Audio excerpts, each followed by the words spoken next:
Et si l'État décidait à quel âge on a le droit de se connecter? C'est la question assez radicale que la France met sur la table avec une proposition qui secoue bien au-delà de ses frontières. Alors est-ce une simple mesure pour protéger la jeunesse ou la porte ouverte vers un contrôle beaucoup plus large? On va décrypter ça ensemble. Tout part de cette phrase. Elle est directe, sans détour, prononcée par le président français. Le ton est donné, il y a urgence. Mais attention, derrière cette déclaration d'intention se cache une architecture politique et surtout juridique bien plus complexe qu'on ne l'imagine. Alors, pour y voir clair, voici notre feuille de route. On va partir de l'annonce et de cette idée d'un ordre numérique. Ensuite, on analysera le diagnostic, qu'on peut qualifier de biopolitique. Puis le remède proposé, la souveraineté. On verra ensuite comment le droit européen complique les choses, avant d'aborder les critiques sur l'État-surveillance.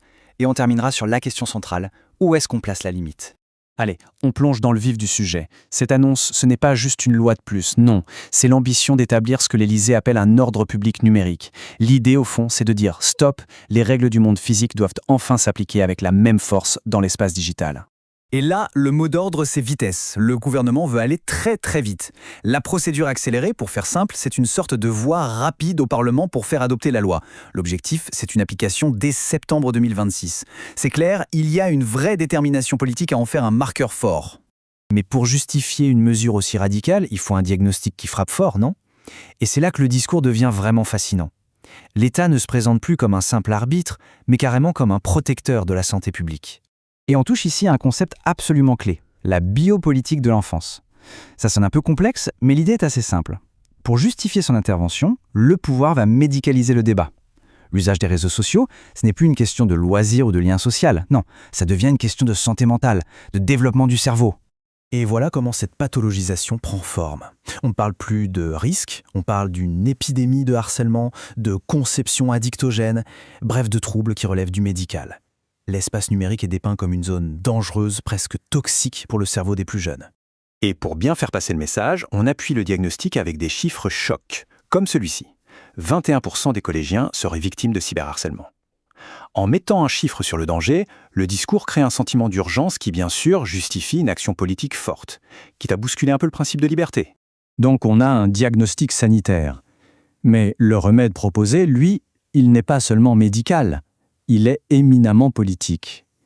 Et la protection des enfants devient en fait l'étendard d'un combat beaucoup plus large. C'est le deuxième concept fondamental à comprendre, la souveraineté numérique. En clair, le message politique, c'est « le temps de cerveau de nos enfants n'est pas une marchandise pour les plateformes américaines ou les algorithmes chinois. Protéger l'enfance, ici, ça revient à défendre la nation ». Et il faut bien voir que cette volonté, elle ne sort pas de nulle part. Regardez cette chronologie. On voit bien la montée en puissance. D'abord, on fixe une majorité numérique en 2023. Ensuite, on renforce les outils de contrôle. Et maintenant, on parle d'interdiction. Chaque loi a posé une brique. C'est un plan qui se déroule méthodiquement. Mais voilà, la France n'est pas une île numérique. Elle fait partie de l'Union européenne, qui a ses propres règles, et c'est là que le projet rencontre son plus grand défi, un défi juridique. L'obstacle principal, il a un nom. C'est le Digital Services Act, le fameux DSA.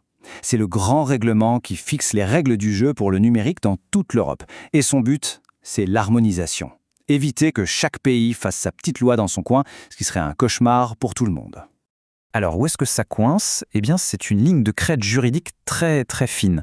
D'un côté, oui, la France a le droit de fixer un âge minimal, mais de l'autre, comme le DSA est un texte d'harmonisation maximale, la France ne peut pas imposer aux plateformes des obligations techniques trop spécifiques, comme un système de vérification d'âge à la française, qui irait au-delà de ce que prévoit le cadre européen. Bon, maintenant passons de l'autre côté du miroir, parce que cette volonté de protection, elle suscite de très vives inquiétudes. Et la question qui se pose est assez simple. Jusqu'où l'État peut-il aller pour nous protéger de nous-mêmes ? Cette citation, elle résume parfaitement la crainte des opposants. Pour eux, ce n'est pas une mesure sanitaire. Non, c'est une étape de plus vers une société où l'anonymat en ligne disparaît, où chaque citoyen est identifiable et donc potentiellement traçable.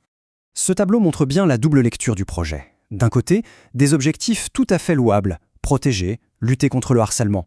Et de l'autre, des risques systémiques pour les libertés. Le point crucial de la critique, c'est que les outils de vérification d'âge, une fois mis en place pour les mineurs, pourraient très bien demain être étendus à toute la population pour accéder à n'importe quel service. En gros, les critiques des opposants tiennent en 4 points. Premièrement, l'inefficacité technique. Un VPN, ça coûte quelques euros et ça contourne l'interdiction. Deuxièmement, le côté contre-productif. On risque de pousser les jeunes vers des coins d'Internet encore plus sombres. Troisièmement, le reproche de paternalisme. On refuse aux jeunes d'apprendre par eux-mêmes. Et enfin, le risque liberticide qu'on vient d'évoquer. On arrive donc au cœur du problème. Parce que derrière la technique, derrière le droit, se cache en réalité l'un des plus grands dilemmes de notre époque.